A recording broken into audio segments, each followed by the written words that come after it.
بسم الله الرحمن الرحيم. إن الحمد لله نحمده ونستعينه ونستغفره ونعوذ بالله من شرور أنفسنا ومن سيئات أعمالنا. من يهده الله فلا مضل له ومن يضلل فلا هادي له. وأشهد أن لا إله إلا الله وحده لا شريك له، وأشهد أن محمدا عبده ورسوله. أما بعد، فأعوذ بالله من الشيطان الرجيم. بسم الله الرحمن الرحيم. رب اشرح لي صدري ويسر لي أمري واحلل عقدة من لساني يفقه قولي. اللهم أرنا الحق حقا وارزقنا اتباعه، وأرنا الباطل باطلا وارزقنا اجتنابه. آمين يا رب العالمين. اللهم إني أعوذ بك من علم لا ينفع، ومن قلب لا يخشع، ومن نفس لا تشبع، ومن دعوة لا يستجاب لها. آمين. اللهم صل على محمد وعلى آل محمد كما صليت على إبراهيم وعلى آل إبراهيم إنك حميد مجيد. اللهم بارك على محمد وعلى آل محمد كما باركت على إبراهيم وعلى آل إبراهيم إنك حميد مجيد. بسم الله الرحمن الرحيم. آہ، آپ سب کو خوش آمدید ہے. Welcome to our class. آج ہمارا پہلا سیشن ہے ماڈیول 8 کا. ہم لوگوں نے الحمدللہ اسلامک ہسٹری کے شروع کے ادوار کافی تفصیل سے مکمل کر لیے ہیں، اور آج ہم جس سفر پہ روانہ ہو رہے ہیں وہ سمجھیے کہ اسلامک ہسٹری کی سب سے بڑی امپائر، سب سے طاقتور امپائر اور سب سے طویل ترین امپائر جو مسلمانوں کی حکومت رہی ہے وہ عثمانیہ خلافت ہے، اور دی آٹومن امپائر. یہ شروع ہوئی ہے 1299 میں، اور یہ پھر 1923 تک گئی ہے، آلموسٹ 600 پلس ایئرس تک.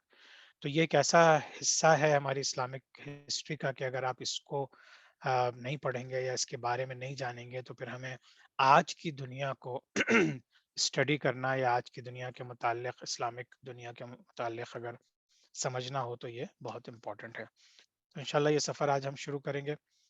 ہم نے پچھلی کلاسوں میں کروسیڈز کے اوپر بات کی تھی، منگولز کے اوپر بات کی تھی، سیکنڈ ملینیم اب شروع ہو رہا ہے ان کے اوپر بات کی تھی، اور سلجوکس کے اوپر. تو یہ ساری چیزیں آپ سمجھ لیجئے کہ یہ تمام چیزیں جو ہم نے ابھی ڈسکس کی ہیں یہ پیش خیمہ ہیں، پریکرسر ہیں عثمانیہ خلافت کی چیزوں کو سمجھنے کے لیے. ہمیں یہ بھی پتا ہے کہ جو سلجوکس نے حکومت کی تھی وہ بھی ترک تھے، وہ بھی اسی ایریے سے آئے تھے جہاں سے یہ کائی ٹرائب کے عثمانیہ خلافت کے لوگ آئے تھے. اور اسی طرح سے ہم دیکھیں گے آگے بھی اب پوری دنیا کے اوپر جو ترک اوریجن کے لوگ ہیں ان لوگوں کی طاقت کہاں کہاں سے ہمیں ابھر کے نظر آتی ہے. یہ چارٹ ہمیشہ کی طرح آپ لوگوں کو میں دکھاتا ہوں، آپ دیکھ لیجئے کہ آج جو ہم ڈسکس کریں گے وہ آٹومن امپائر ہے، اور پھر ہم اس کے بعد تیمورید امپائر جو اس کو کہہ لیجئے آپ، وہ بھی تیمور لنگ کی جو حکومت تھی 200 سال چلی، وہ بھی ترک تھا. آٹومن امپائر بھی ترک تھے، سلجوکس بھی ترک تھے. اور اسی طرح سے پھر جو مغل امپائر آئے گی انڈیا میں وہ بھی اصلاً ترک ہی تھے، وہ بھی اسی خاندان سے تعلق رکھتے تھے جو کہ چنگیز خان کے آگے سے پھر بابر اور اکبر اور یہ سب لوگ آگے چلے تھے. تو اس لیے اب ہم دیکھیں گے کہ پوری دنیا اگر آپ اس چارٹ کو دیکھیں تو عرب خلافت رہی. عرب خلافت جو ہے وہ عباسی حکومت کے بعد ختم ہو گئی، پھر بیچ میں اسپین میں کچھ چیزیں چلتی رہیں، پھر وہ بھی ختم ہو گئیں. تو اب بیسیکلی ترک خلافت کا وقت آ گیا ہے. اور یہ بھی ہم نے دیکھ لیا تھا کہ ہم نے عباسی خلافت، سلجوق، کروسیڈ، منگول، مالی امپائر، آٹومن امپائر کے بعد پھر ہم صفوید امپائر پڑھیں گے جو ایران میں کچھ عرصے تک رہی، اور اس کے بعد پھر مغل امپائر انشاءاللہ اسٹڈی کریں گے. خلافت عثمانیہ 1299 میں شروع ہوئی، 1923 تک چلی، تقریباً 624 ایئرس، 624 سال تک عباسی عثمانیہ خلافت جو ہے وہ چلی ہے. یہ ایک میپ ہے، اس کو آپ لوگ تفصیل سے بھی دیکھ لیجئے گا، لیکن آپ دیکھ سکتے ہیں کہ 1300 سے 1359 تک جو یہ ڈارک ایریاز ہیں جو کہ بیسیکلی ترکی کا، یہاں سے عثمانیہ خلافت شروع ہوئی تھی، اور اس کے بعد پھر 1359 سے 1451 میں پھر وہ بڑھتے ہوئے یہ سارے علاقوں پہ، ترکی کے زیادہ تر علاقوں پہ، پھر یورپ کے کچھ علاقوں پہ، اور اس طرح بڑھتے بڑھتے پھر وہ آدھی دنیا پہ تقریباً جو پاپولیٹڈ ایریاز تھے ان میں چھا گئی تھی، اور آخر میں 1520 تک، 1512 سے 1520 میں پھر وہ ان تمام جگہوں پہ آ گئی تھی. یہ غالباً ان کی سب سے بڑی ٹیریٹوری کے لحاظ سے ہے. اس کے بعد پھر ان کا ڈکلائن شروع ہوا، پھر دوبارہ سے تھوڑے عرصے کے لیے دوبارہ سے اپ رائزنگ ہوئی، لیکن پھر دوبارہ ڈکلائن ہوا جو کہ 1923 میں پھر کمپلیٹلی اینڈ ہو گیا. یہ بھی ایک میپ ہے، آپ لوگ انشاءاللہ اپنے فارغ وقت میں دیکھ لیجیے گا اس کو، اور یہ بھی ایئر بائی ایئر آپ کو اندازہ ہوگا کہ کہاں سے خلافت شروع ہوئی اور پھر کہاں پھیل گئی پورے 3 بر اعظموں پر. تو یہ میپس، جیسے میں آپ کو کہا ہے کہ میپس میں آپ لوگوں کو اسی لیے بار بار دکھاتا ہوں کہ اگر میپس کے ذریعے آپ ہسٹری کو یاد رکھنے کی کوشش کریں گے تو بہت آسانی ہو جائے گی انشاءاللہ. یہ ہم نے پچھلی کلاس میں ڈسکس کیا تھا کہ جو آٹومن کیلفس ہیں، بعض اوقات ہمیں ان کی طاقت کے لحاظ سے لگتا ہے کہ وہ سارے خلیفہ بہت ہی پرفیکٹ قسم کے لوگ تھے اور ان کے اندر کوئی برائیاں نہیں تھیں یا ان کی کوئی ویکنیسز نہیں تھیں. ایسا نہیں ہے. Just like any other empire, ان کے اندر بھی بہت زبردست قسم کے خلفاء بھی آئے، جیسے جو ہے وہ محمد بن فاتح، جس نے قسطنطنیہ کو فتح کیا تھا. اور پھر جو ہے پھر آپ کا دوسرا سلطان آیا تھا جس میں گولڈن پیریڈ پھر ہمارا چلا تھا. تو یہ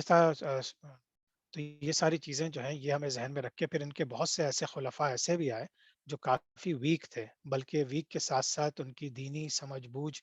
رہی ہو یا نہ رہی ہو، لیکن انہوں نے بہت ہی مایوس کیا تھا اسلامی یا شریعت کے لحاظ سے. لیکن وہ ہم انشاءاللہ سب کچھ اسٹڈی کریں گے. ہمیں پتہ ہے کہ عثمانیہ خلافت جو ہے، آٹومنز جو ہیں وہ ٹرکش نومیڈس تھے، پھر وہاں سے مختلف جگہوں پہ انہوں نے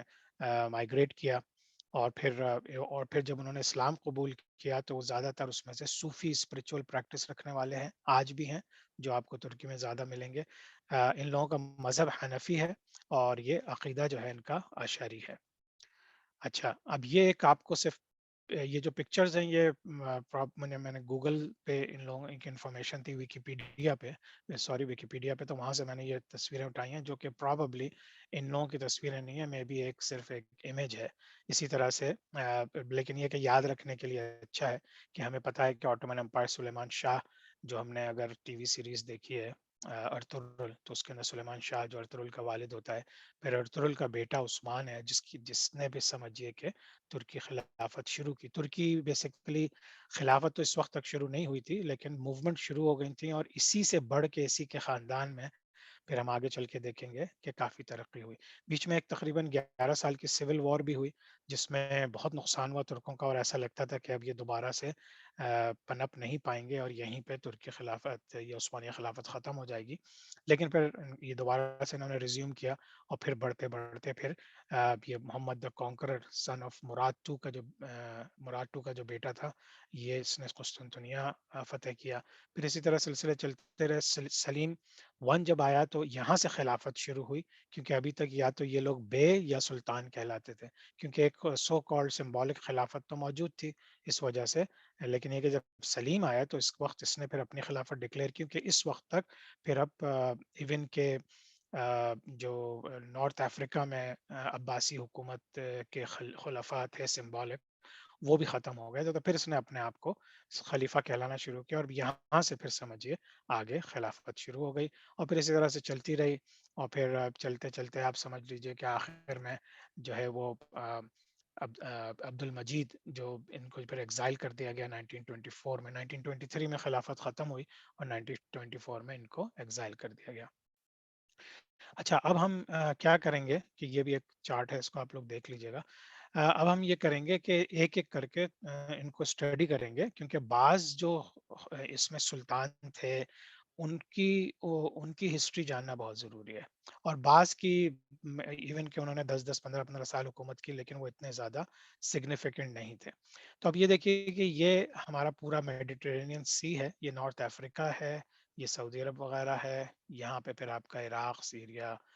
یہ سارے ہیں، یہ آپ کا سینٹرل ایشیا کا ایریا ہے، افغانستان، پاکستان. اس لحاظ سے آپ دیکھیں یہ ترکی ہے. ٹھیک ہے. اب ترکی کے اس چھوٹے سے علاقے سے جہاں پہ عثمان پیدا ہوا، پھر اس نے اپنی حکومت شروع کی. تو یہاں سے پھیل کے پھر آپ کو اندازہ ہو کہ یہ دیکھیں ترکی کے چھوٹے سے علاقے میں یہاں سے شروع کر کے اب یہ پورا جو ہے وہ قبضہ کر لیا تھا ترکی عثمانیہ خلافت نے. یہ جتنا آپ کو کلرڈ نظر آ رہا ہے یہ سارا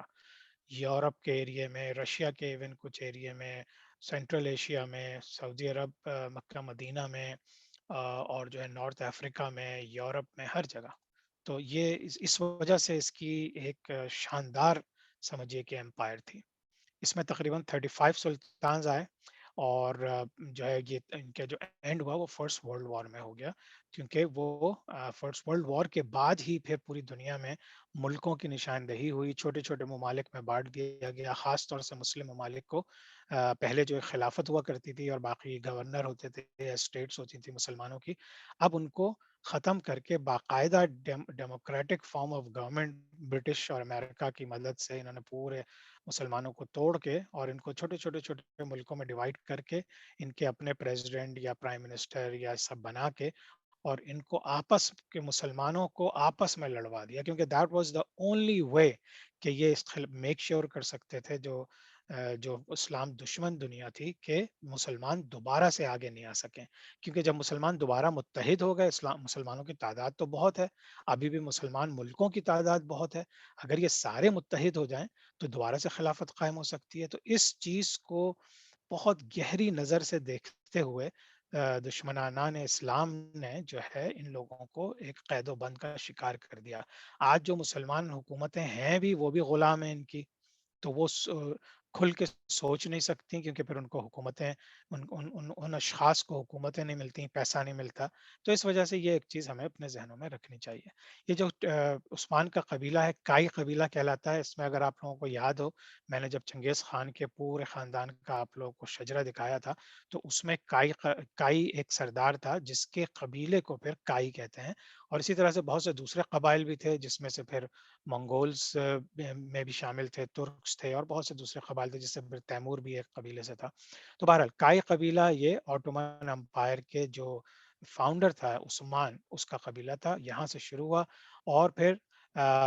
منگول نے جب مسلم ورلڈ کو انویٹ کیا تو انہوں نے ان کو پش کرنا شروع کیا، اور پھر ترکی کی طرف وہ آ کے ٹھہر گئے، کیونکہ یہ خانہ بدوش لوگ تھے، نومیڈس تھے. تو یہ ان کو جہاں پہ اچھی جگہ ملتی تھی وہاں ٹھہرتے تھے. اور چونکہ یہ لوگ پکے مسلمان تھے اور جہاد کے اوپر بلیو کرتے تھے، تو انہوں نے پھر فائٹ کرنا شروع کیا. انہوں نے سب سے زیادہ منگول سے فائٹ کیا. پھر سلجوکس امپائر نے بھی ایکچولی ان کو شروع میں تو سپورٹ نہیں کیا، لیکن حالانکہ وہ بھی ترک تھے اور وہ بھی ایک دوسرا قبیلہ تھا. لیکن پھر ارطغرل جو عثمان کا باپ تھا، اور عثمان نے ان لوگوں نے سلجوک سلطان کے خلاف جو سازشیں ہو رہی تھیں ان میں اس کی مدد کی سلطان کی. تو فائنلی پھر وہ جو سلجوک خلیفہ تھا، اس نے پھر خوش ہو کے کائی قبیلے کو ایک بہت بڑا ایریا دے دیا تھا، جس کے اندر پھر انہوں نے آباد کاری کی. پھر یہ وہاں پہ سیٹل ہو گئے. ابھی تک تو نومیڈس تھے، گھوم پھر رہے تھے، لیکن پھر انہوں نے سیٹل ہو کے چار دیواری بنائی، وہاں پہ کنسٹرکشنز کی، اور وہیں سے یہ پوری عثمانیہ خلافت جو ہے پھر پھیل گئی ساری دنیا پہ. ٹھیک ہے. اچھا، اچھا، ان کے پاس جو ہے کوئی سویلائزیشن، کوئی ان کے پہ ایسی نہیں تھی، کوئی سسٹم نہ تھا، کوئی گورنمنٹ نہیں تھی، کوئی ہسٹری کا ریکارڈ نہیں تھا، کوئی ڈاکیومنٹیشن نہیں تھی. تو لیکن آہستہ آہستہ جب سلیمان شاہ نے ان کو لیڈرشپ پرووائڈ کی تو پھر ہم نے دیکھا کہ آہستہ آہستہ چیزیں بڑھ گئیں. اگر آپ سلیمان شاہ اور ارطغرل کی ہسٹری بکس میں دیکھنے کی کوشش کریں گے تو آپ کو کچھ نہیں ملے گا، بہت کم کچھ بنائی ہوئی سٹوریز ہیں. لیکن پھر عثمان سے جس طرح ہوتا ہے کہ چونکہ عثمان نے اس طرح کی چیزیں شروع کی اور وہ ایک فاؤنڈر بنا ترکی خلافت کا، عثمانیہ خلافت کا، تو پھر اس سے اوپر چل کے ارطغرل اور سلیمان شاہ ان لوگوں کی بہت سی چیزیں، چھوٹی چھوٹی انفارمیشن ملی، جس کو پھر باقاعدہ ایک کہانی کی صورت میں، تو اس کے اندر بہت سی گڑی ہوئی داستانیں بھی ہیں اور بہت سی میڈ اپ چیزیں ہیں. تو جیسا میں نے ذکر کیا کہ کائی ٹرائب کو پروٹیکشن ملی سلجوک امپائر سے، اور سلجوک امپائر جو ہے وہ بہت ویک ہو چکی تھی، لیکن چونکہ انہوں نے ہیلپ کی تھی تو اب ان کو وہاں پہ سپورٹ مل گئی. اچھا، اب تھوڑا سا ارطغرل غازی کا جو سیریز ہے، میرے خیال میں آپ سب لوگوں نے تقریباً دیکھی ہوگی، نہیں دیکھی تو پلیز ضرور دیکھیں، کیونکہ اس سے آپ کو ہسٹری کا بھی پتہ لگتا ہے، لیکن وہاں کے جو انہوں نے کلچر کو ڈپکٹ کیا ہے، وہاں کی جو زبان تھی، کلچر تھا، جو اسلامک ویلیوز تھیں، جو جو انصاف پسندی تھی، جو جو بڑوں کا ادب تھا، اخلاق تھا،